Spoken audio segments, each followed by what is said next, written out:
Are we at one of those moments in history in which there is the necessity for a new world order? A, because of what's taken place in the Middle East, the rise of different kinds of groups, and B, what's happened in Asia, meaning that there has been a shift from the West to the East.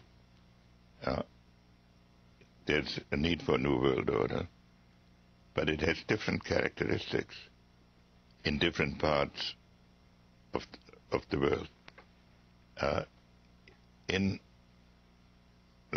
Just to go back to Iraq for a moment. Right. On the one hand, the manifestations of what is going on in Iraq are depressing and give some occasion for pessimism. On the other hand, simply as looking at somebody as a student of the future, I find it sort of interesting that there is now going on, there are conversations inside Iraq between the various parties, not going very far yet. Secondly, that there is a meeting of ambassadors which will graduate to foreign ministers of all surrounding countries, plus Egypt, plus the members of the Security Council. And that people are talking of broadening yet a third level in which you would bring in India, Pakistan, Indonesia. Now, none of this may succeed this time, but this to me is sort of the outline by which someday in the next few years a solution will emerge, that people will look into that cauldron and decide that they have to learn their limits, not just we, but everybody else. I want to make one point about globalization. It's always discussed in economic terms, that everybody is better off. But that is only partially true. Everybody is better off on the average. But in some countries or in some regions, people lose their jobs. Major adjustments have to be made. That's the engine of globalization. The people who are disadvantaged by the process look to their governments for solutions. But the governments are national and the problem is global. So how to bring about a relationship between the desirable process of globalization and its impact on the politics? You're encouraged that China will get better and will grow and will be a more responsive citizen of the world? I could write a script where this will not happen, because the pressures inside China are enormous to deal with so many But it's problems. incumbent on the next president to be able to... I would say to the new president what I'm saying to the current president, who I have said to previous presidents. The relations with China are the fundamental challenge of American policy. Because if we get that wrong, then much else we may do right.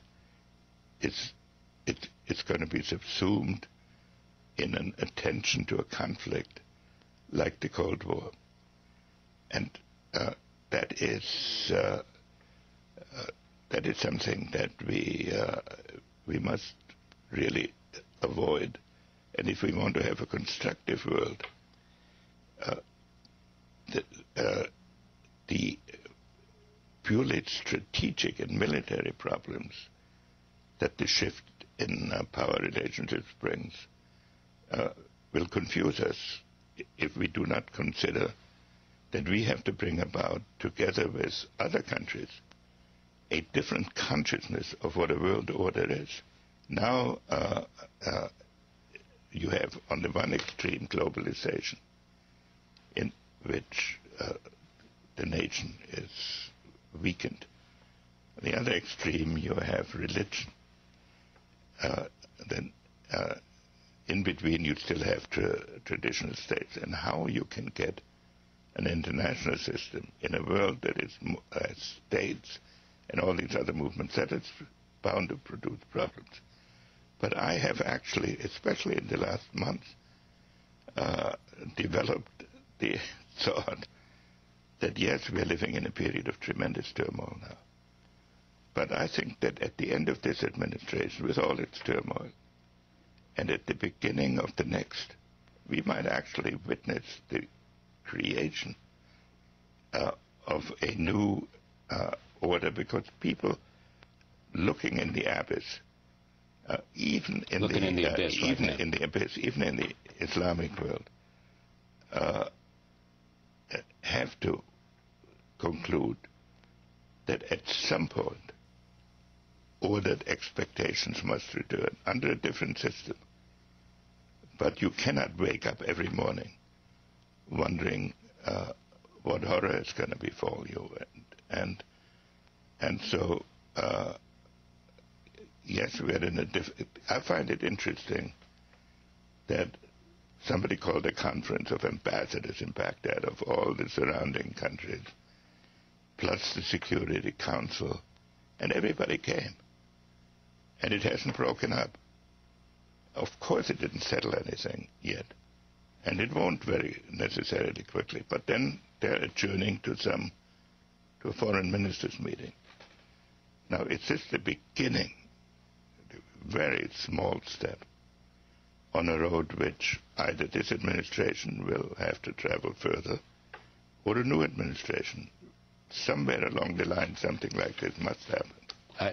That's an appropriate place to end this conversation, and as the beginning of a series of conversations, but it is to recognize that we are at one of those moments. Absolutely. Where there are forces at work, but and that people may be coming to an idea that we're looking at an abyss and need to come back from it, and you see some hope that might be starting. It's also a great opportunity. Thank you for coming. Henry Kissinger, former Secretary of State.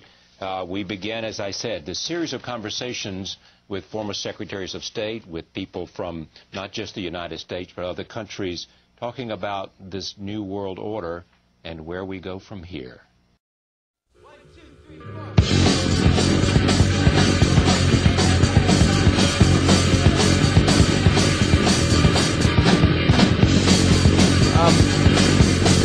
Okay, like, see, there's this,